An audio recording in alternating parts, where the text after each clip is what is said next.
Next, we're going to talk about the LFO bonus wave shapes and making LFO bonus wave shapes.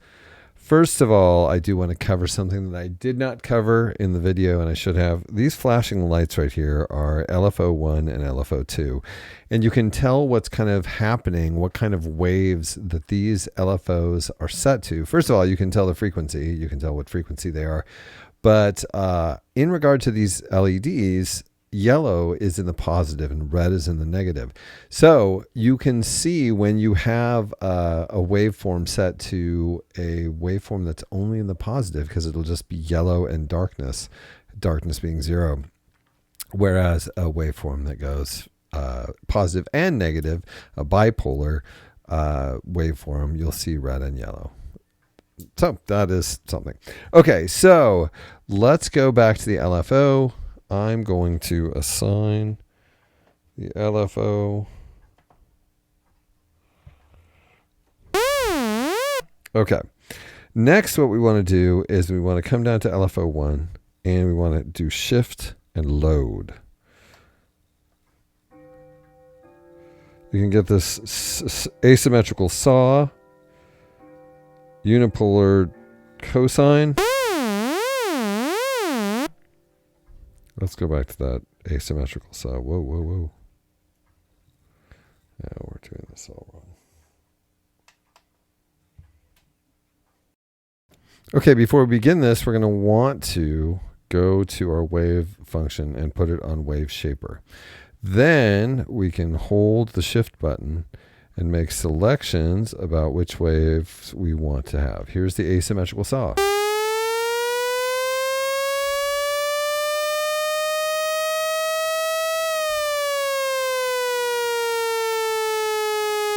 Kind of looks like a triangle to me, but whatever. Okay, so asymmetrical saw. Here's the unipolar cosine.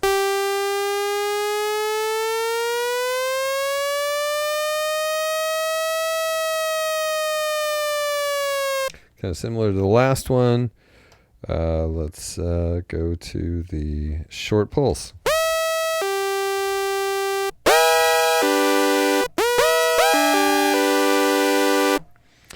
And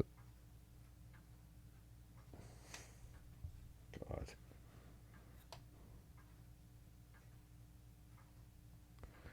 Exponential square.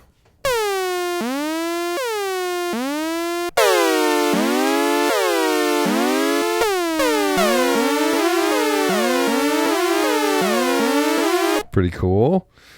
All right, so let's go exponential square.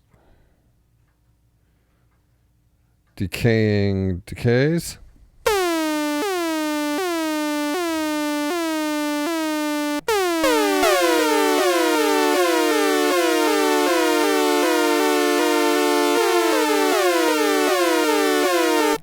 These are really cool.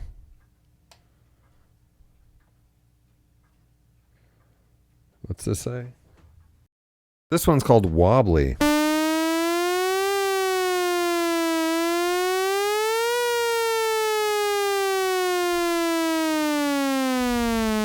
Kind of siren-y, if you ask me.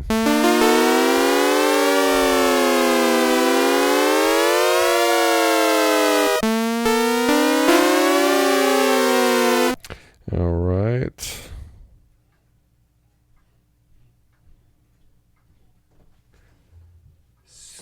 This is the strum envelope.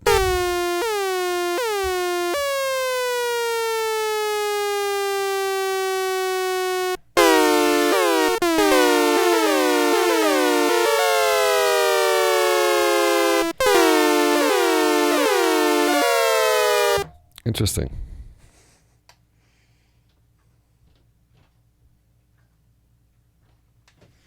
Triangle bounces.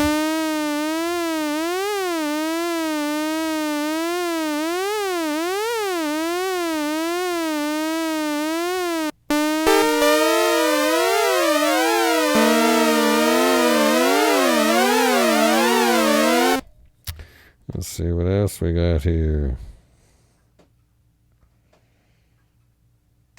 Rhythmic 1.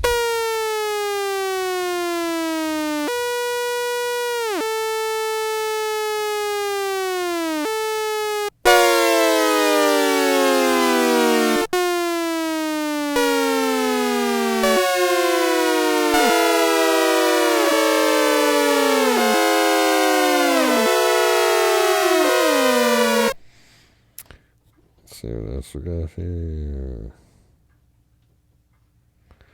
Rhythmic 2.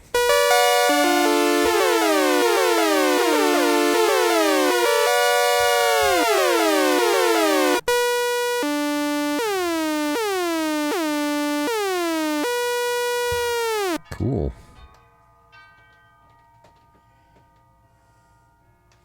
Rhythmic 3.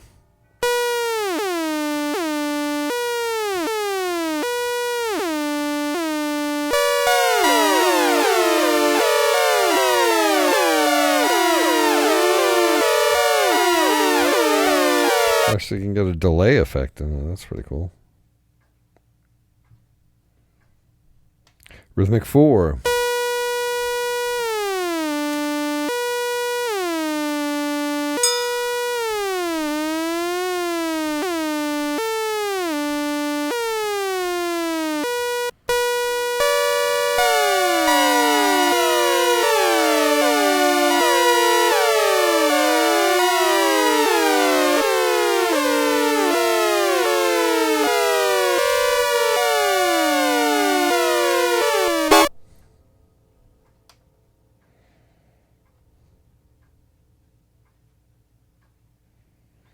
Step 1. Oh, makes a whole step pattern when you have it set to pitch like I do.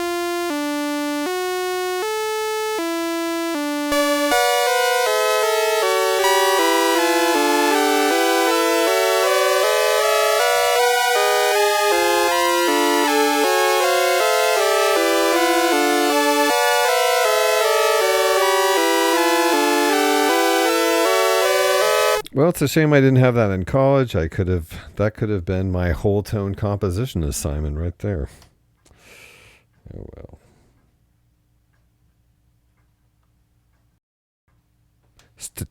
Step 2.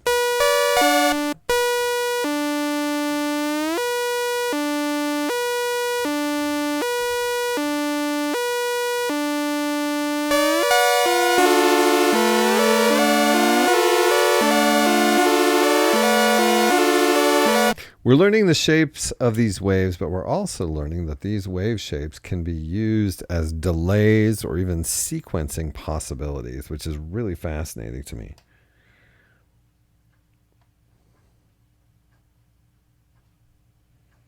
Step 3.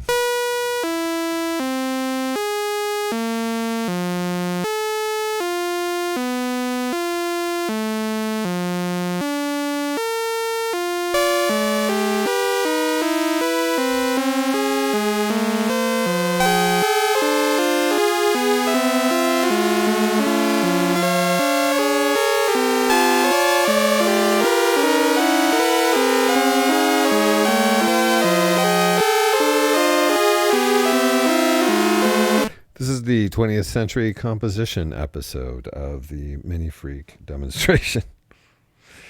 All right.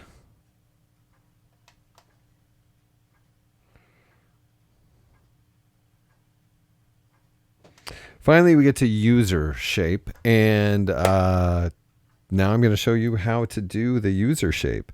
Basically, what you do is you press Shift and select, and then all of a sudden all these purple lights come on, which is awesome. Okay, so there are several different parts to this. Number one, there's the selection of the step, because there's 16 possible steps. Then there is you choosing the shape of the step, whether it is ascending, descending, both ascending and descending, or connecting between the previous and following step. You're also going to set the amplitude of the step, like telling to what degree it is ascending or descending, and also the curvature. So these things are easily decidable. First of all, you have to select a step, and you do that by holding a button, and it'll start to flash white. Then you get to decide whether it is ascending, descending, ascending and descending, or merely connecting. Let's do ascending to begin with. Then we go over here and we can set the amplitude. I'm just going to say a lot. And I don't know what the curvature settings, I think there's 3 different curvature settings, and they are negative, like 0, all the way negative, 0, and all the way positive. I think that's true. Oh, we've already gone all the way negative. I'm going to go all the way positive. Okay. So that's our first step. And then we can select the second step.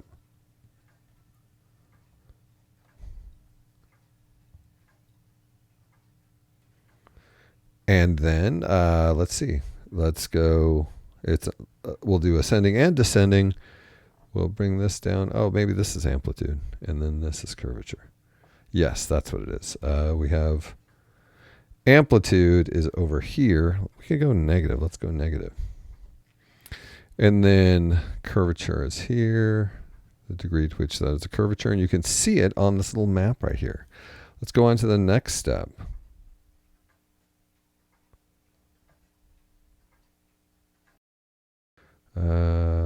Let's go negative again, but let's do this one negative, and then do some weird curvature thing, kind of a weird thing.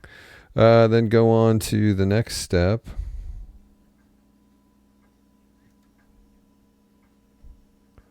You can tell what step you're on because it's flashing white and you need to hold it to get it flashing white. There are other ways to do it, but this is the way I'm doing it because I'm still not very clear on it. Okay, let's do one of those weird connective ones. I don't know what effect that'll have. Yeah, just kind of... All right, let's move on to the next step.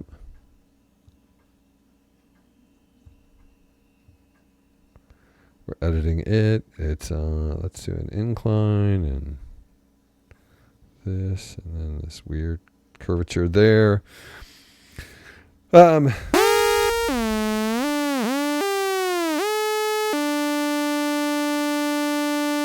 So basically, you can do this for 16 steps, and you can create your own wave shape. We have this weird thing.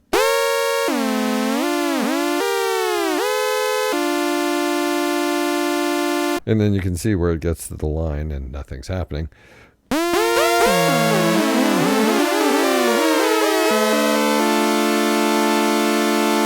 You could certainly even set this. Once you got it to the amount that the LFO is affecting the pitches, you could sequence notes right into this. You can make choices. You could do a 16-step sequence of notes in the LFO and then use that with the sequencer too to transpose. I mean, there are a lot of possibilities here. Also, of course, then you can save it and use it as a user LFO. So that is the waveform design aspect of the Arturia MiniFreak.